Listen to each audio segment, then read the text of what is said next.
Savez-vous que le cholestérol est fabriqué par votre corps à près de 70%, ce qui signifie que seulement une petite partie est apportée par l'alimentation. Mais malgré ce faible taux d'influence de l'alimentation sur le cholestérol, il est bon de privilégier certains aliments dits anti-cholestérol pour rester en bonne santé. Et sachez qu'il existe deux types de cholestérol. Il y a les cholestérols LDL, que nous appelons communément le mauvais cholestérol, parce qu'elles permettent de diffuser le cholestérol du foie vers les organes du corps. Et nous avons les cholestérols HDL qui sont considérés comme du bon cholestérol, car elles font le chemin inverse. Elles ramènent le cholestérol vers le foie pour le détruire. Dans cet épisode, nous allons vous donner une liste d'aliments qui augmentent le taux de cholestérol HDL, ou le bon cholestérol. Voyons tout ça ensemble. Numéro 1, l'avocat. L'avocat a parfois mauvaise réputation car il est très gras. Mais il est justement fait de bons gras puisqu'il contient des acides gras monoinsaturés. Résultat, l'avocat est bénéfique à la santé cardiovasculaire et il est également doté de fortes concentrations en vitamines et antioxydants.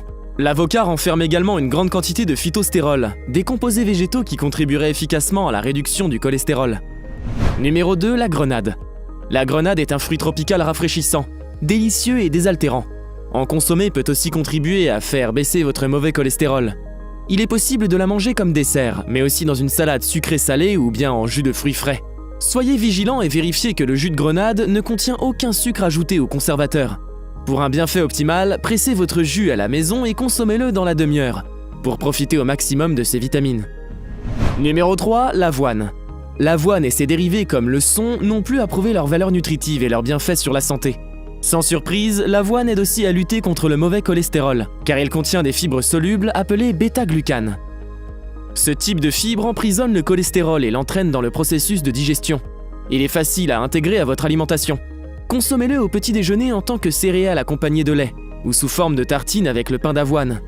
Bien meilleur pour la santé que le pain blanc. Numéro 4, l'aubergine. L'aubergine est l'un des aliments stars du régime méditerranéen pour son goût unique, mais aussi pour ses vertus nutritives.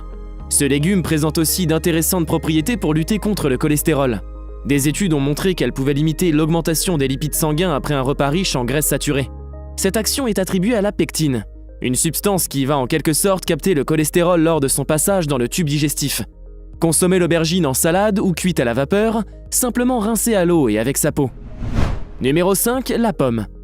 La pomme est l'un des fruits stars. Peu calorique et pauvre en sucre, la pomme permet aussi de combattre le mauvais cholestérol. Comment ?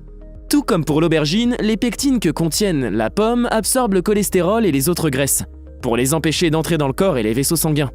La pomme est donc le fruit à privilégier dans le cadre d'une alimentation destinée à faire baisser le mauvais cholestérol, mais aussi si vous souhaitez garder la ligne ou perdre du poids.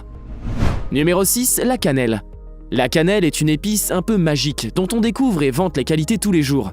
Grâce à sa richesse en fibres et à son grand pouvoir antioxydant, elle lutte contre le mauvais cholestérol mais aussi contre les triglycérides, ce qui fait d'elle un bon aliment anti-cholestérol.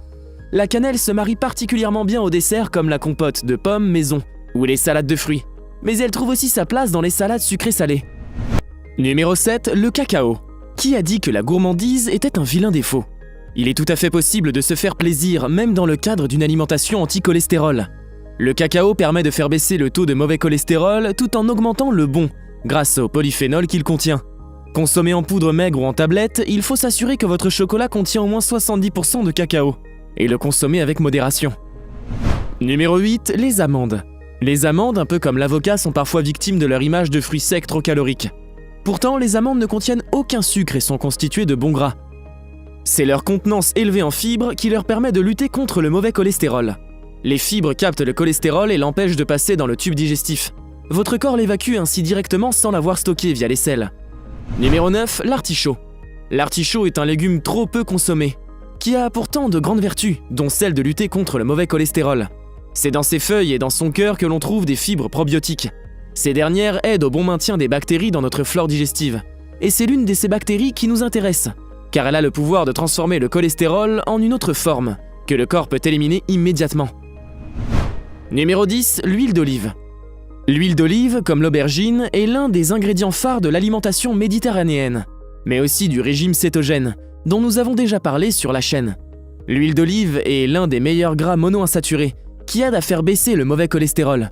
Lorsqu'elle est frite ou cuite, l'huile d'olive perd un peu de ses qualités anti-cholestérol, mais reste néanmoins la meilleure huile de cuisson. Numéro 11, les aliments complets.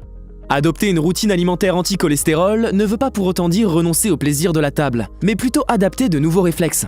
Le pain blanc, les pâtes et le riz classiques sont à remplacer par leurs équivalents complets. Privilégiez le pain à la farine complète ou le pain d'avoine pour le petit déjeuner. Ils auront en effet plus rassasiants en plus de lutter contre le cholestérol. Si vous rêvez d'un plat de pâtes, choisissez-les complètes ou à défaut semi-complètes et optez pour une cuisson al dente, plutôt que fondante. Pour le riz, troquez votre riz habituel contre du riz brun ou du riz rouge et rincez-le à grande eau froide avant de le faire cuire. Numéro 12, les viandes maigres. Consommer des protéines animales de façon raisonnable aide à rester en bonne santé et apporte la quantité de fer dont le corps a besoin. Consommer 150 g de viande rouge par semaine est donc bénéfique pour la santé et peut être envisagé par les personnes sous régime alimentaire hypocholestérolémique. Dans tous les cas, veillez à acheter de la viande contenant moins de 10% de matière grasse, en évitant le canard et les abats. Pour les viandes blanches, privilégiez le poulet et la dinde plutôt que le porc, en particulier sous forme de charcuterie. Numéro 13, le poisson gras. Le poisson, contrairement à la viande, peut être consommé plusieurs fois par semaine. Ce sont le thon et le saumon qui sont plébiscités dans la lutte contre le cholestérol, grâce notamment à leur teneur en oméga 3, qui aide à réduire le mauvais cholestérol. Riches en protéines, ils ont un effet rassasiant, qui permet d'éviter le grignotage, souvent responsable d'un trop fort taux de cholestérol dans le sang. Numéro 14, l'huile de poisson. L'huile de poisson sous forme de complément alimentaire est une solution facile et pratique pour réduire le mauvais cholestérol. C'est sa richesse en oméga 3 qui en fait un traitement très efficace. Choisissez votre huile de poisson bio et pure pour un effet optimal. Vous trouverez dans la description le lien d'un complément alimentaire à base d'huile de poisson que nous vous recommandons particulièrement, car il est pur, naturel, stable et concentré en oméga 3. Profitez de 10% de réduction avec le code promo LESBIENFAITS10. Numéro 15, les agrumes. Les agrumes ont la possibilité de faire baisser le taux de mauvais cholestérol dans le sang. C'est particulièrement vrai avec les fruits au goût acide comme les oranges, le pamplemousse ou le citron. Pourquoi ne pas opter pour un jus de fruits frais le matin ou un smoothie gourmand l'après-midi, en y ajoutant un avocat? Si vous préférez les consommer entiers, préparez une bonne salade de fruits frais. Le mauvais cholestérol n'est pas une fatalité. En adoptant une alimentation riche en bons gras, il est possible de rétablir un taux de cholestérol HDL normal. N'oubliez pas qu'une alimentation saine et variée contribue aussi à votre santé en général, votre énergie et votre bien-être. Avez-vous déjà été confronté au mauvais cholestérol?